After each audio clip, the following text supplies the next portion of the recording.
Hai, selamat datang di podcast gue dengan Patrick di sini dan akhir-akhir ini gue lumayan sering lapar pas malam. Gue biasanya makan terakhir tuh jam setengah enaman. Ya iya ya, jam 8 udah mulai lapar. Cara makan terakhir jam setengah enaman.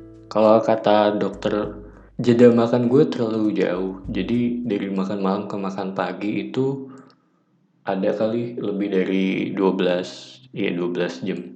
Jadi tuh biasanya mulai jam-jam 8-an, jam-jam setengah 9-an tuh.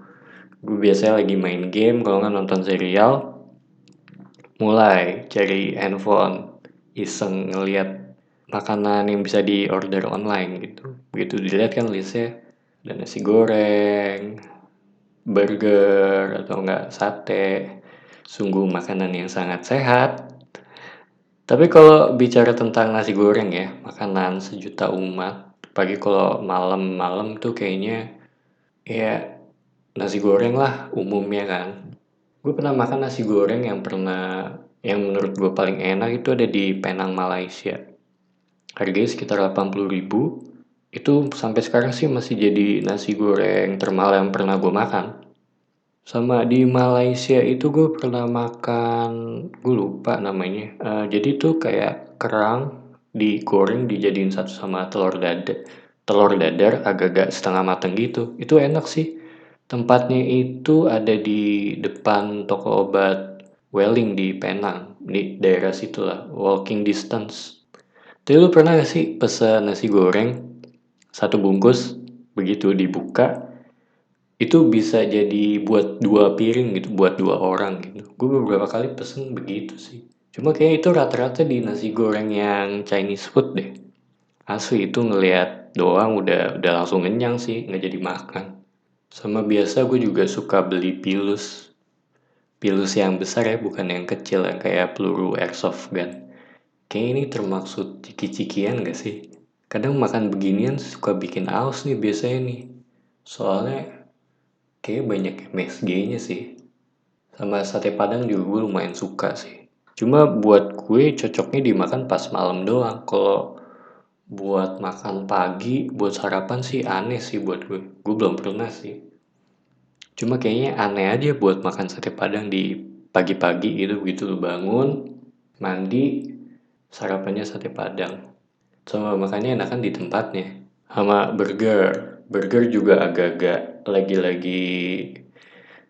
in ya, akhir-akhir ini lumayan tren. Banyak sih yang di sekitar daerah gue yang buka burger baru. Gue di Besti by the way, itu kalau burger itu dihitung sehat nggak ya? Mungkin tergantung isinya kali ya. Cuma kalau bikin sendiri sih kayaknya sehat. Cuma malesnya itu kan kalau bikin. Biasa siapin dulu, sorenya pas malam baru diangetin kali kalau nggak masukin microwave. Yang terakhir nih, gue yakin sih semuanya pada setuju ya, yaitu mie instan. Gue nggak pernah nemuin satu orang di hidup gue yang nggak suka sama mie instan sih. Apalagi kalau udah dicampur sama telur, wah itu udah kelar sih itu, udah makanan paling nggak ada lawan ya. Tapi untuk beli online yang mie instan gue belum pernah ya. Kayaknya waktu itu pernah nyobain beli sekali itu juga karena rasanya yang nggak umum gitu, yang kalau lu nyari di toko-toko atau di warung-warung kecil nggak ada, baru gue beli online. Tapi kalau untuk belanja keperluan sehari-hari kayak sabun, sampo, atau enggak sabun cuci muka, gue biasanya akhir-akhir ini sih agak-agak sering beli online ya di toko hijau. Nah, tipsnya adalah yang biasa gue lakuin tuh tiap tanggal 1 di awal bulan gue ngejalanin quest. Questnya tuh gue klik mulai semua. Jadi tiap belanja beberapa kali lu dapet kupon cashback yang buat official store ya. Kalau lu udah belanja sekitar, nah ini tipsnya ya, kalau lu udah belanja di sekitar 50.000, lu stop. Walaupun di toko yang sama, lu stop. Lu belanja lagi berikutnya. Supaya dihitung 2 kali transaksinya, jadi makin cepat selesai questnya kan. Selain itu kan biasanya belanja di 50.000, sekarang rata-rata udah dapet gratis ongkir. Nama gue suka nanya ini biasanya ke orang-orang rumah ada yang mau nitip beli nggak? Kan lumayan soalnya.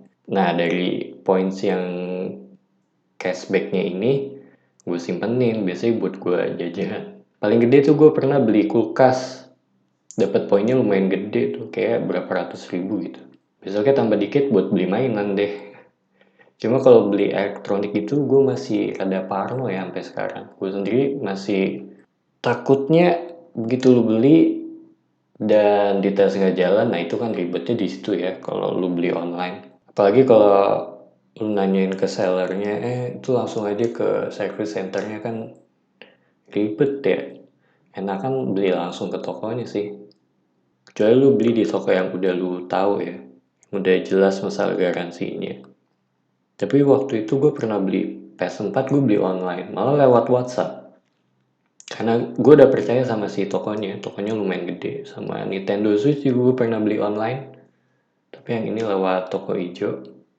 Enaknya dengan ada marketplace ini sih, jadi lu bisa meminimalisir tindak kecurangan ya, atau nggak pencurian gitu. Sama enaknya lu nggak perlu nulis alamat pas beli. Kalau dulu kan lu mesti ngetikin dulu. Kalau dulu gue biasanya ini apa, ngetik alamat di notes, terus di kopas, kirim ke sellernya. Jadi gue nggak usah ngetik ulang. Enaknya gitu sih. Anyway, thank you buat yang sudah mendengarkan sampai selesai. Gue sangat appreciate banget buat kalian. It's your host Patrick, signing off.